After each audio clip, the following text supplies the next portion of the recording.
Hello everyone. मेरा नाम है शुभम चतुर्वेदी और आशा करता हूँ कि आप सब लोग ठीक होंगे। तो चलिए हम अपने करंट अफेयर की क्लास शुरू करते हैं। और करंट अफेयर की क्लास शुरू करने से पहले मैं आपको एक चीज़ बताना चाहूँगा कि मेरी कोशिश रहेगी कि हमारे चैनल पे आपको सबसे महत्वपूर्ण करंट अफेयर के क्वेश्चन दिए जाएं, ताकि एग्ज़ाम में आने की उसकी संभावना बहुत अधिक हो।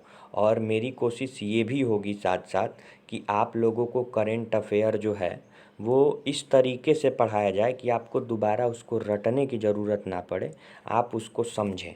जैसे बाकी सब्जेक्ट समझते हैं वैसे ही हम करंट अफेयर को समझेंगे, रटेंगे नहीं। चलिए तो हम अपना पहला क्वेश्चन शुरू करते हैं।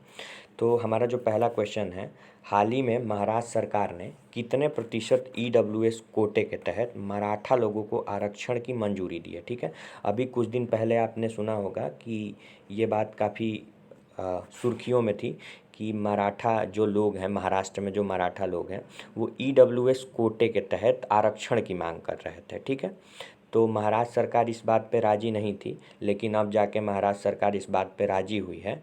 तो हम देखते हैं कि जो आरक्षण है वो कितने प्रतिशत आरक्षण की मंजूरी दी गई है। ठीक है, तो हमारा जो पहला ऑप्शन है, option A 10%, option B 20%, option C 30% और ऑप्शन डी 15%। ठीक है, तो इसका जो सही आंसर है आंसर नंबर ए।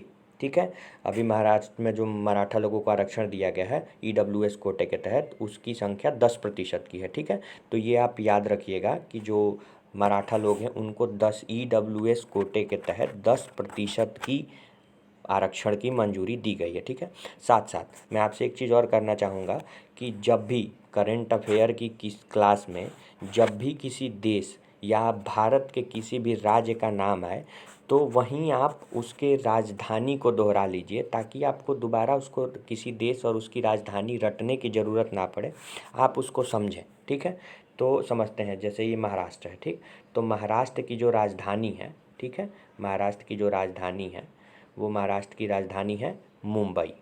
ठीक है, तो ये जब भी आप करंट अफेयर की क्लास लें तो उसकी जब किसी राज्य या किसी देश का नाम आए तो उसकी राजधानी को वहीं एक बार दोहरा लें। चलिए अगला क्वेश्चन देखते हैं। तो जो हमारा अगला क्वेश्चन है, विश्व दुग्ध दिवस, ठीक है, वर्ल्ड मिल्क डे निम्न में से किस दिन मनाया जाता है। ठीक है, तो हमारा जो ऑप्शन है, option A 10 March, option B 12 जनवरी, ऑप्शन सी 1 जून और ऑप्शन डी 2 जुलाई। ठीक है, तो इसका जो सही आंसर है यह है 1 जून। ठीक है, 1 जून को हमारा जो वर्ल्ड मिल्क डे है वो 1 जून को मनाया जाता है। ठीक है, विश्व दुग्ध दिवस 1 जून को मनाया जाता है। चलिए अगला क्वेश्चन देखते हैं। तो हमारा जो अगला क्वेश्चन है, क्वेश्चन नंबर 3, दुनिया की दूसरे नंबर की किस टेनिस खिलाड़ी ने फ्रेंच ओपन 2021 से अपना नाम वापस ले लिया है। ठीक है, तो जो फ्रेंच ओपन है, अभी हाल ही में जो फ्रेंच ओपन होने वाला था उससे किस खिलाड़ी ने अपना नाम वापस ले लिया है। ठीक, तो इसका जो हमारा जो ऑप्शन है, option A Maria Sharapova, option B Naomi Osaka, option C Ana Ivanovic और ऑप्शन डी सानिया मिर्जा। ठीक है, तो इसका जो सही आंसर है ऑप्शन नंबर बी है नाओमी ओसाका। ठीक है, एक चीज़ और याद रखिएगा, जो 2020 में फ्रेंच ओपन हुआ था उसमें जो इसकी विनर थी वो नाओमी ओसाका थी। तो इस चीज़ को आप समझ लीजिए कि 2021 में जो फ्रेंच ओपन से जिसने नाम वापस लिया नाओमी ओसाका, वही 2020 के फ्रेंच ओपन की विनर थी। ठीक है, तो ये चीज़ आप समझ लीजिए। चलिए, और एक चीज़ और जान लीजिए, नाओमी ओसाका कहाँ की हैं, तो नाओमी ओसाका जापान की हैं। ठीक है, ये भी आप याद रखिएगा, अगर कभी प्रश्न आता है कि नाओमी ओसाका का संबंध किस देश से है तो उनका संबंध जापान से है। चलिए हम अपना अगला क्वेश्चन देखते हैं। तो हमारा जो चौथा क्वेश्चन है, संयुक्त राष्ट्र संघ द्वारा प्रतिवर्ष किस तारीख को संयुक्त राष्ट्र शांति सैनिक अंतर्राष्ट्रीय दिवस के रूप में मनाया जाता है। ठीक है, तो हमारा जो ऑप्शन है, option A 12 April, option B 20 मई, ऑप्शन सी 25 जुलाई और ऑप्शन डी 29 मई। ठीक है, तो इसका जो सही आंसर है आंसर नंबर 4 है डी, 29 मई को संयुक्त राष्ट्र संघ द्वारा शांति शांति सैनिक अंतर्राष्ट्रीय दिवस के रूप में मनाया जाता है। ठीक है, अब यहाँ जो संयुक्त राष्ट्र है, संयुक्त राष्ट्र कहाँ पे है, अमेरिका में, तो यूएसए ठीक है। यूएसए की राजधानी क्या है? तो यूएसए की राजधानी है वाशिंगटन डीसी। ठीक है, जैसा कि मैंने आपको बताया था कि आप देश और उसकी राजधानी याद कर लीजिए। तो जो यूएसए की जो राजधानी है वो वाशिंगटन डीसी है। चलिए अगला क्वेश्चन देखते हैं।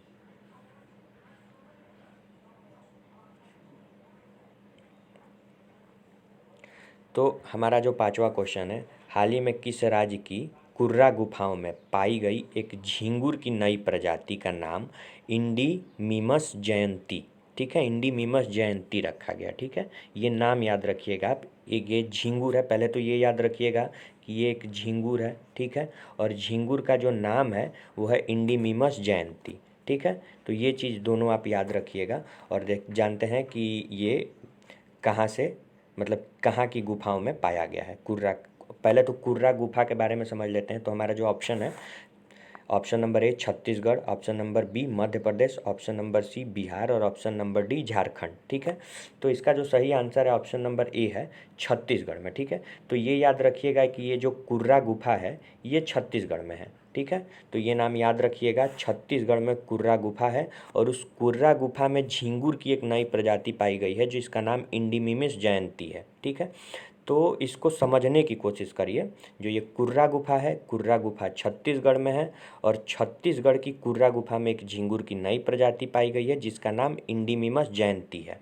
ठीक है, अब जैसा कि मैंने आपको बताया था कि जब भी किसी देश या भारत के किसी भी राज्य का नाम आए तो उसकी राजधानी एक बार ज़रूर रिपीट कर लिया करिए। तो ये जो छत्तीसगढ़ है, छत्तीसगढ़ की जो राजधानी है वो है रायपुर।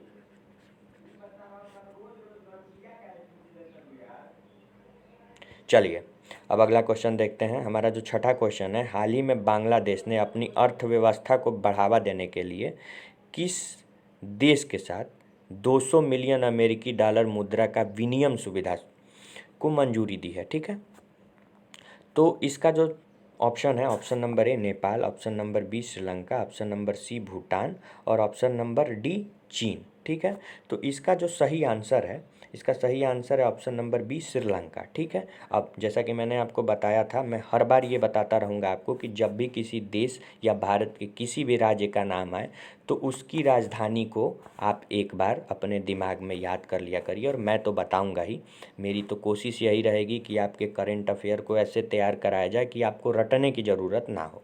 तो चलिए, जो ये बांग्लादेश है, बांग्लादेश की राजधानी ढाका। ठीक है, बांग्लादेश की राजधानी है ढाका। और बांग्लादेश की मुद्रा क्या है?